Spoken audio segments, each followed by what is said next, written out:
우리 함께 나눈 마가복음 1장 9절부터 13절 말씀으로 하나님의 말씀을 나누고자 합니다.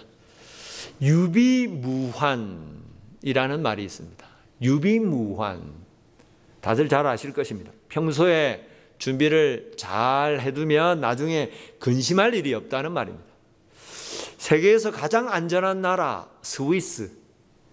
스위스는 알프스 산맥의 작은 나라이지만 일찍부터 영세 중립국으로 국제사회에서 인정을 받으면서 세상에서 가장 안전한 나라가 되었습니다. 영세 중립국이란 국가 간의 전쟁이 일어나면 어느 편에도 서지 않고 중립을 고수하는 나라를 말합니다. 그래서 스위스에는 국제올림픽위원회 같은 국제기구들이 많이 있습니다. 그리고 국가 간의 전쟁이 나고 분쟁이 나면 그 전쟁난 국가 사이의 분쟁 해결을 위한 회의가 영세 중립국인 스위스에서 많이 열립니다. 그런데 스위스가 영세 중립국으로 세계에서 가장 안전한 나라라고 하지만 또 스위스는 군사 시설이 철저하게 잘 갖춰진 나라로도 유명하다고 합니다.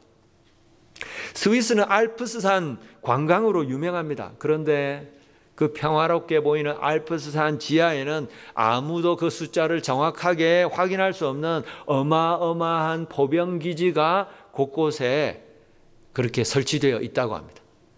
스위스 정부가 수년 전에 한국 언론에 그 포병기지 중에 한 곳을 공개를 했는데 언론에 공개된 포병기지는 겉으로 볼 때는 일반 가정집 차고처럼 보였습니다. 그런데 그냥 일반 가정집에 차를 파킹하는 차고처럼 보이는 그 안으로 들어가니까 그 깊은 지하 속에 엄청난 첨단 무기들이 숨겨져 있었다는 것입니다.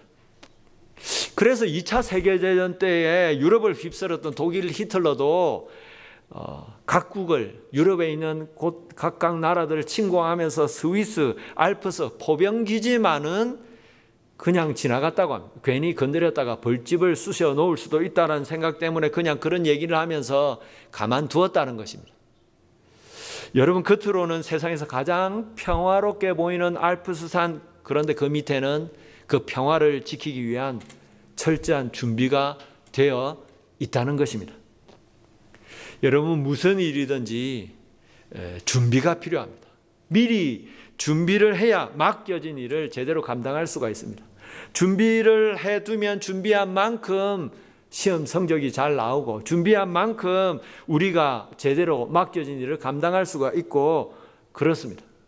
우리가 하는 신앙생활도 그렇습니다. 우리가 준비된 만큼 하나님은 우리를 통해서 역사하시는 것입니다. 오늘 성경에 보면 예수님도 준비하셨습니다. 우리는 아무 노력 없이 공로 없이 믿음으로 구원을 받았습니다. 하지만 그렇게 우리에게 거저 주어진 것 같은 구원의 선물 뒤에는 우리를 위해서 죽어주신 예수님의 피눈물 나는 대가 지불이 있으셨습니다. 예수님은 우리를 구원하시기 위해서 하나님의 아들이시지만 인간의 몸을 입고 가장 낮고 낮은 이 땅에 오셨습니다. 그리고 주님은 3년이 넘는 기간 동안 메시아로서 공적인 삶을 사셨습니다. 마지막에는 자신의 몸을 십자가에 제물로 내어드려서 우리를 구원하셨습니다.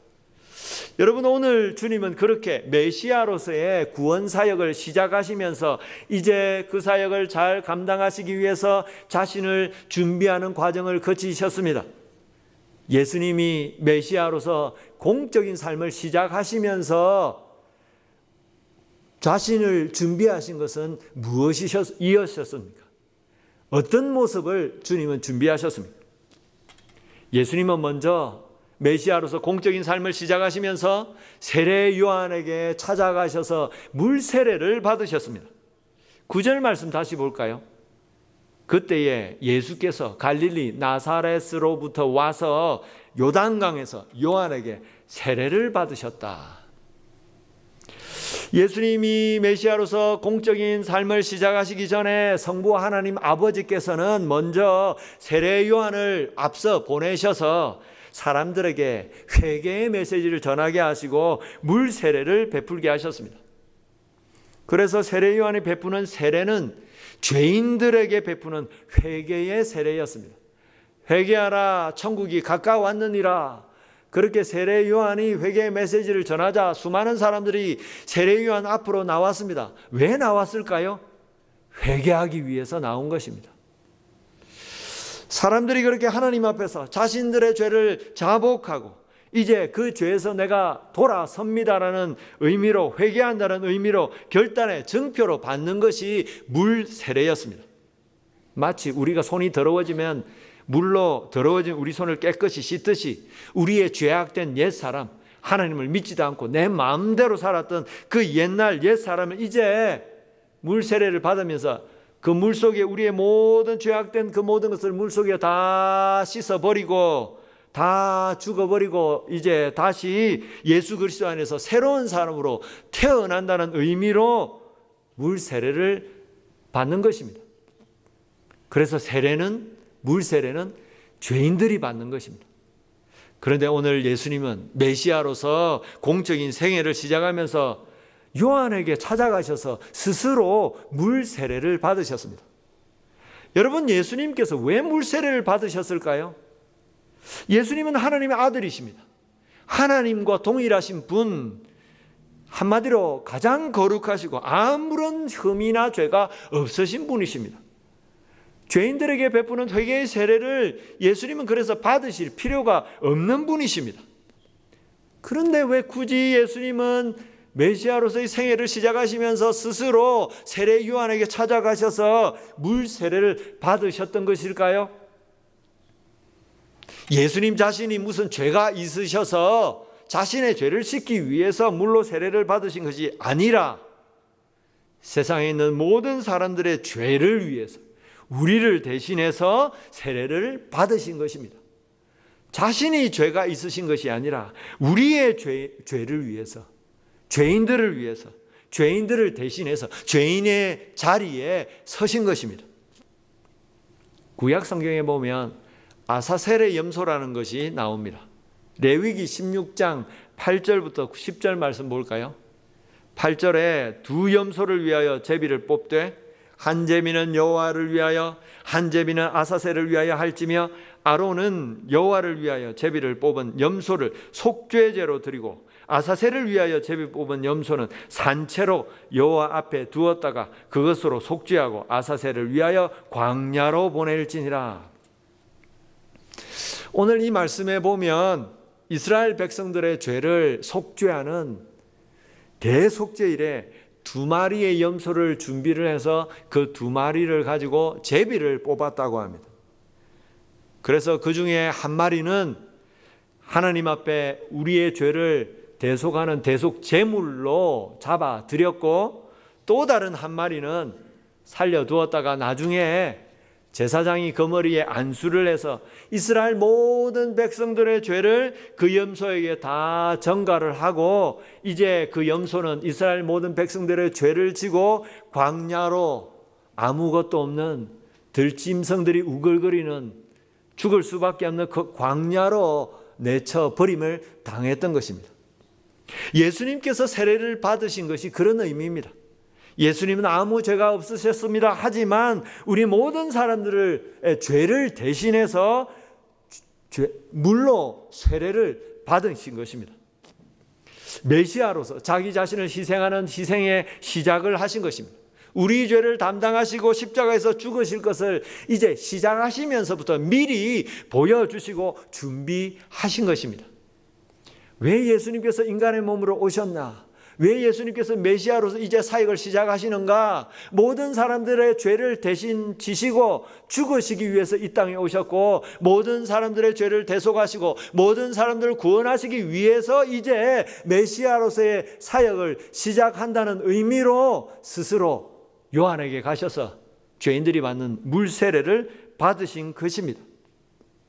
여러분, 이제 그래서 오늘 예수님을 믿고 하나님의 자녀가 된 우리도 그 예수님을 따라 살아가야 합니다.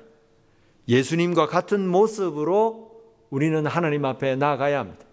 하나님은 예수님을 통해서 우리를 구원하신 것처럼, 예수님의 희생을 통해서 우리에게 구원의 문을 열어주신 것처럼, 이제 우리도 예수님처럼 우리 자신을 하나님 앞에 내려놓고 우리 자신을 하나님 앞에 드리고 나가면 또 다른 사람을 우리를 통해서 하나님은 구원해 주신다는 것입니다. 여러분, 그럴 때에 하나님은 우리를 통해서 이루시기 원하시는 그 뜻을 우리 가운데 이루어 주십니다.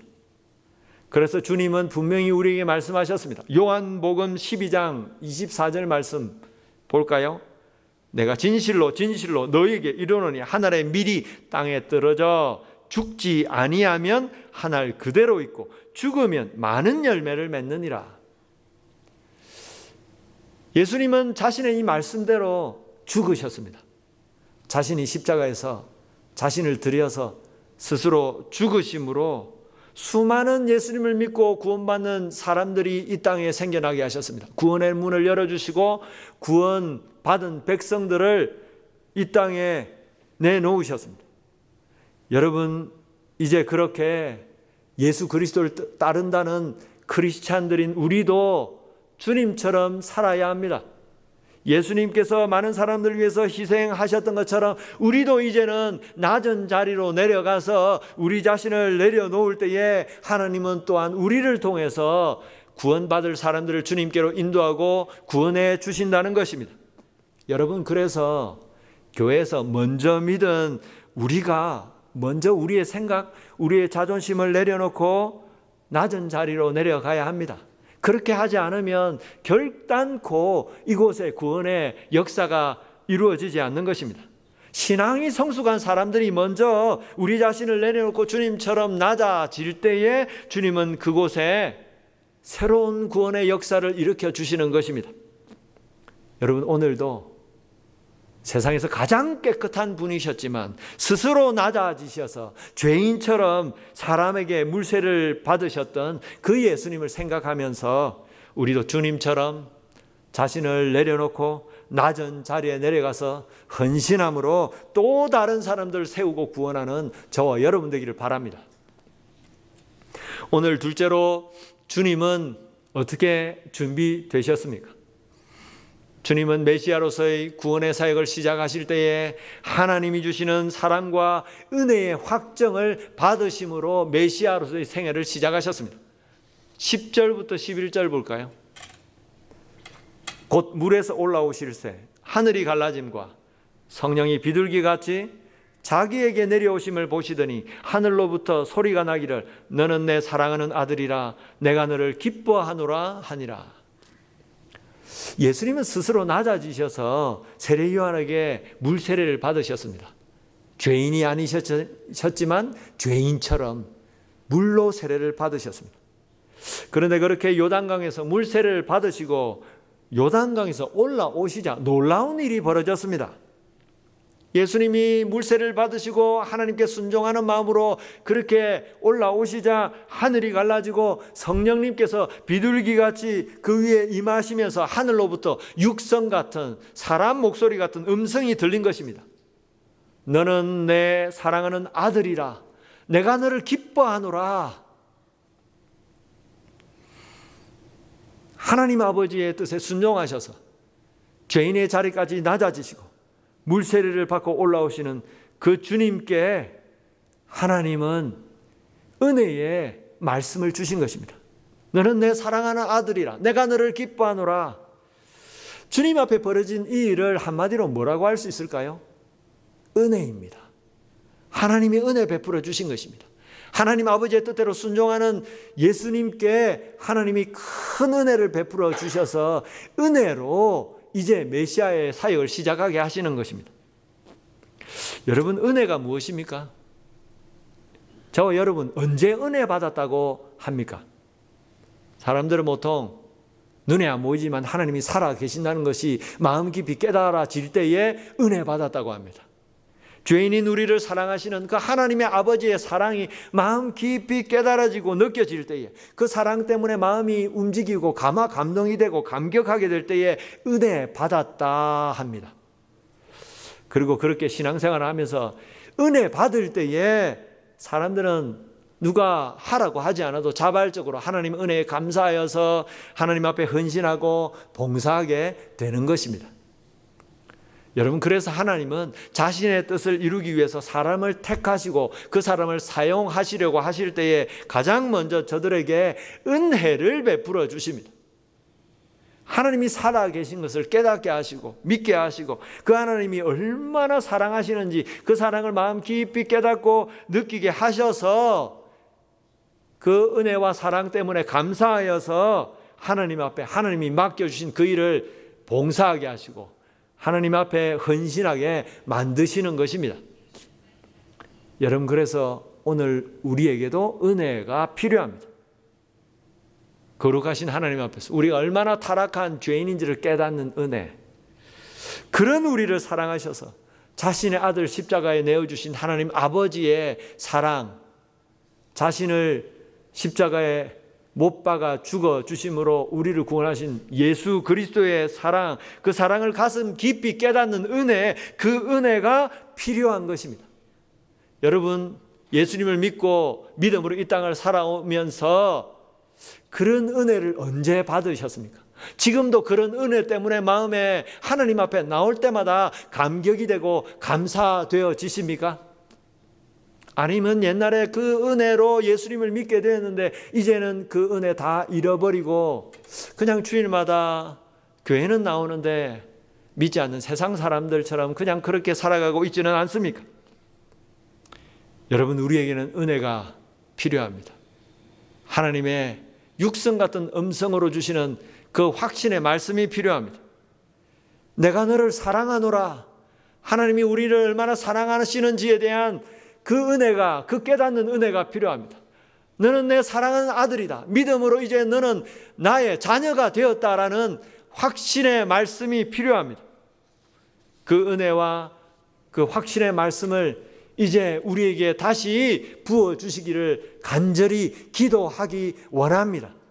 하나님이 은혜 주실 때에, 하나님의 사랑을 깨닫게 해주실 때에 이제 믿음으로 우리가 하나님의 자녀가 되었다는, 구원받았다는 그 확신이 있을 때에 우리는 그 은혜 때문에, 사랑 때문에 감사하고 감격하고 믿음으로 이 땅을 살아갈 수 있을 줄 믿습니다. 오늘 마지막으로 주님은 메시아로서 준비하시면서 무엇을 어떻게 준비되셨습니까? 예수님은 광야로 가셔서 사탄에게 시험을 받으셨습니다. 12절 13절 말씀 볼까요? 성령이 곧 예수를 광야로 몰아내신지라. 광야에서 40일을 계시면서 사탄에게 시험을 받으시며 들짐승과 함께 계시니 천사들이 수종 들더라. 예수님은 메시아로서의 공생애를 준비하시면서 모든 사람들을 대신해서 물세례를 받으셨습니다.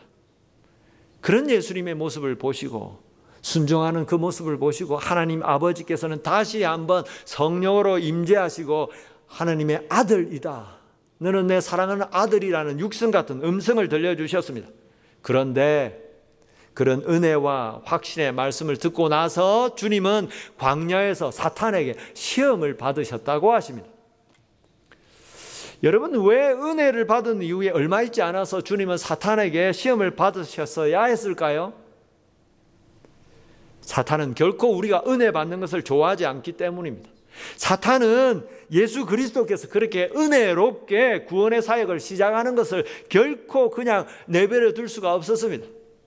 예수님께서 메시아로서 세상을 구원할 사역을 시작하시면서 이렇게 은혜 가운데 힘을 얻어 성령의 충만함으로 그 사역을 시작하시게 되면 이제 사탄의 아래에서 죄악의 종로로 타는 세상 사람들이 믿음으로 구원을 받고 하나님의 자녀가 될 것이기 때문에 이제 사탄은 결단코 예수님이 사역을 시작하시는 그 순간부터 그냥 가만히 내버려 둘 수가 없었던 것입니다. 호사다마라는 말이 있습니다.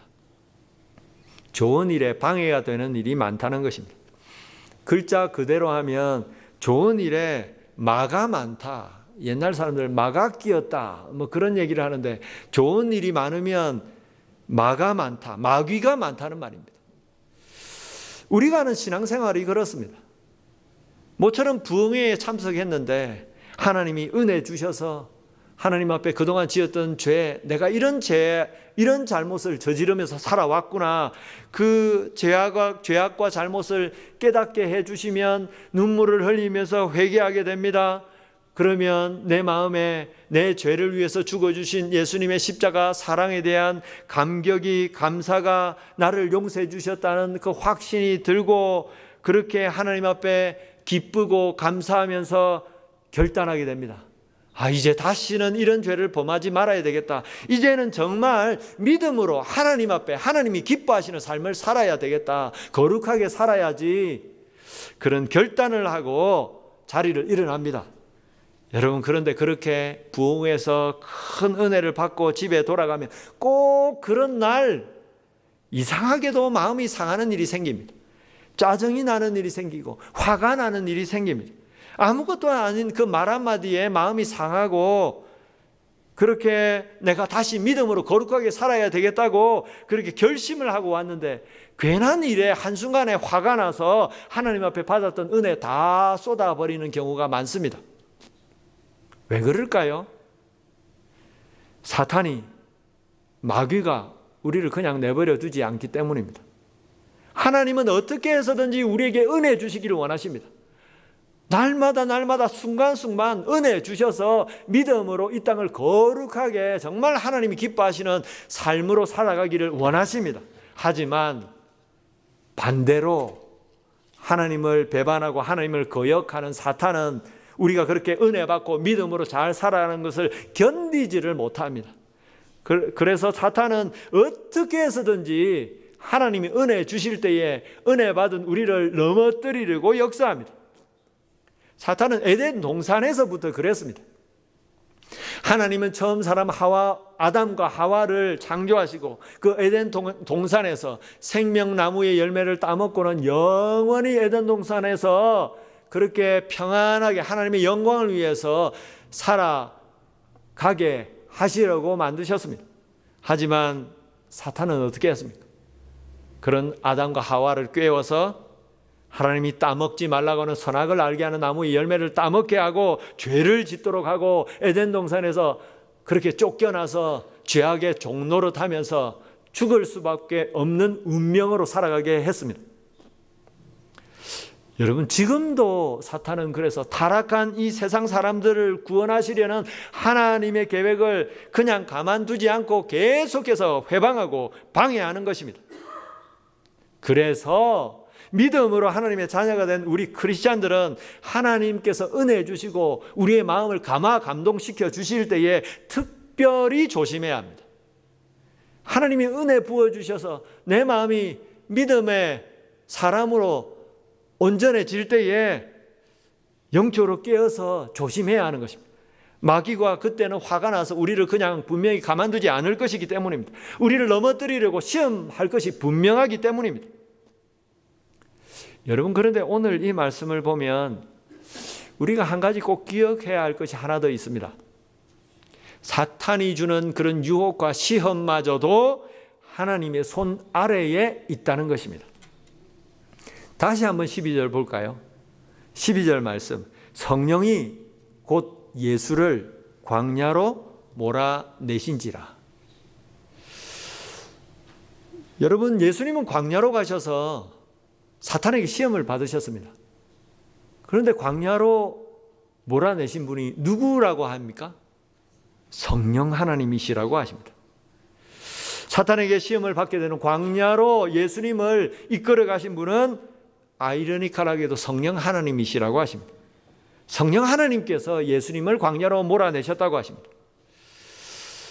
성경은 우리에게 분명히 말씀합니다. 고린도전서 10장 13절 말씀. 사람이 감당할 시험 밖에는 너희가 당한 것이 없나니 오직 하나님은 미쁘사 너희가 감당하지 못할 시험 당함을 허락하지 아니하시고 시험 당할 즈음에 또한 피할 길을 내사 너희로 능히 감당하게 하시느니라. 아멘. 여러분, 큰 은혜를 받게 되면 큰 은혜를 받은 만큼 큰 시험이 올 수 있습니다. 그런데 그런 시험마저도 하나님께서 허락하신다는 것입니다. 하나님께서 허락하시지 않으면 사탄도 우리를 유혹하거나 시험할 수 없습니다. 그런데 하나님은 왜 그런 시험을 은혜 받은 뒤에 꼭 그렇게 허락하실까요? 우리의 믿음을 더 견고하게 하시기 위해서입니다. 더 단단한 믿음 위에 더 성숙한 믿음의 사람으로 세우기 위해서 우리에게 큰 은혜를 주시고 더불어서 계속해서 우리를 시험 가운데 허락해 주시는 것입니다. 여러분, 그래서 우리는 늘 성령 하나님의 인도를 따라서 민감하게 깨어 있어야 합니다. 영적으로 깨어 있어야 합니다. 오늘 마가복음 말씀에는 간단하게 나와 있는데 마태복음에 자세하게 기록된 말씀에 보면 예수님은 세례 요한에게 물 세례를 받으시고 성령의 이끌림을 받아서 광야로 가셔서 사탄에게 시험을 받으시기 전에 40일 동안 금식하시면서 기도하셨다고 하십니다. 예수님께서 그러셨던 것처럼 우리도 하나님이 은혜 주실 때에 한번 은혜 받은 것으로 끝나면 안 됩니다. 사탄은 반드시 우리를 넘어뜨리려고 우리를 그냥 가만두지 않기 때문입니다. 그래서 하나님이 큰 은혜를 주시면 우리는 계속해서 주님처럼 깨어서 기도해야 합니다. 그렇게 기도하면, 영적으로 깨어 있으면 사탄이 우리를 넘어뜨리려고 온갖 것으로 유혹하고 방해를 하도 영적으로 깨어 있어서 어떤 것이 사탄의 유혹이고 방해인지를 깨닫고 넉넉히 믿음으로 사탄의 시험을 이겨 넘어갈 수가 있는 것입니다. 여러분, 오늘 우리에게 어떤 은혜가 있습니까? 그래서 어떤 사탄의 시험이 있습니까? 어떤 은혜를 주셨는데 어떤 사탄의 시험이 있어서 우리가 넘어져 버린 것입니까? 혹시 우리도 모르는 사이에 우리 마음에 시험이 될 만한 일들이 최근에도 있지는 않았습니까? 저런 모습 보니까 내가 믿음으로 온전히 교회 생활을 하려고 하는데 참 시험이 되네. 이런 일들이 있지는 않았습니까? 하나님이 주신 은혜로 구원받게 하신 하나님께 감사하면서 우리는 더욱더 영적으로 깨어 기도해야 됩니다. 은혜 받은 뒤에 시험이 올 때에 시험 당할 것 같다고 그것이 내게 시험이 된다고 말하지 말고 그런 마음이 들 때에는 주님처럼 엎드려야 합니다. 기도해야 합니다. 그렇게 기도할 때에 우리는 우리의 마음을 흔드는 사탄의 유혹과 시험을 뛰어넘어서 더 성숙한 믿음의 사람으로 세워질 줄 믿습니다. 말씀을 맺겠습니다. 하나님은 오늘도 사람을 찾으십니다. 준비된 사람을 찾으십니다. 아니, 오늘도 하나님은 우리를 준비시키시고 계십니다. 그래서 하나님은 우리에게 때를 따라 은혜도 주시고 때를 따라 시험도 허락해 주십니다. 그렇게 하나님께서 주시는 은혜와 시험 속에서 우리가 더욱더 견고한 믿음의 사람이 되기 위해서 우리는 먼저 하나님 앞에 주님처럼 우리 자신을 드려야 합니다.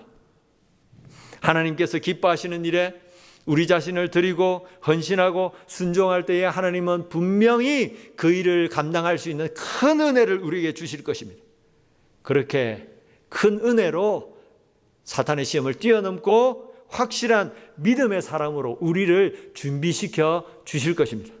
여러분, 오늘도 그렇게 예수님처럼 하나님 앞에 준비되어서 하나님 앞에 쓰임받는, 그래서 마지막 날에 하나님께 잘했다 칭찬 듣는 저와 여러분 되기를 주님의 이름으로 축원합니다.